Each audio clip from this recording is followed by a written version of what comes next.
Namatya na, gibiktima pagyud sa kawatan. Nakulatahan ang usa sa mga tao sa kalalaki nga nagpakarong ingnon nga miduyog sa kasubaanan sa mga kabanay sa Gihaya sulod sa punerarya human mangawat og cellphone sa tagtungod sa namatay. Anang report. Wa magdahom ang pamilya sa namatyan nga taliwa silang kasub-anan, nabiktima pa sila sa kawatan. Usa ka lalaking misabay sa mga taong misulod sa haya aron mopahasubo sa namatyan. Sa sinugdanan, nagtuo ang pamilya nga sinsero ang lalaki nga miduyog sa ilang kasub-anan kay nakiangkol pagani kini sa kabanay nga migawas sa punerarya. Nikaon matod pa kini og biskwit og nangapi pagyod nga murag feeling close sa mga tagtungod apan dihang nakahigayon gisakiyo na nini ang cellphone nga iya sa apo sa Gihaya. May na lang kay nabantayan og nakuptan sa mga tao og sa security guard sa punerarya ang suspect. Gilabay pa niini ang cellphone apan nakuha og balik sa tag-iya. Gitawag na kong angkol. Ya, gigukod akong angkol mo to. Nasakpan. Nasakpan. Nakita to nako pagsuod niya, na dili na ko siya pamilyar iyang naong. Isuwat siya niya sa kuan, lagbok.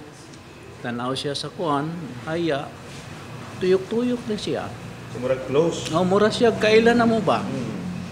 So muna to, wala na ako siya mapansin. Ninglagbok man tong iyang gisabayan. Ninglagbok po siya. Ang unsa tong apelyido tong iyang gilagbok ato iyang gisabay mo po iyang apelyido niya. Oo. Dayon kuan kanang pagtaud-taud kuha siya ukay-ukay siya sa mga kape. Nagpili siya Milo. Biskwit na pod. Sa biskwit na pod.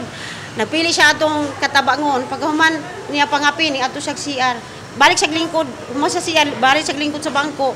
Pero nagsigisag pasiklap atong cellphone nga gi-charge nga naadol sa bag. Daling nakatawag og pulis ang security guard ug gitugyan nila ang suspect kinsa nabalhog sa detention cell sa Police Station 6 sa Cebu City Police Office. Nasayran nga kapila na daay kini mangsalisi ang suspect sa punerarya gani na ay picture nini nga nakapaskil na sa pultahan apan nakalusot gihapon. Paggawas na ko sir, nakakita man ako ang pulis dito sa kadoktor, oy, dagan gigmay dito, sir. Bitin akong dagan dito, abot dito. Nag-ana man ang pulis, nag-ana. Niko, sir, responde.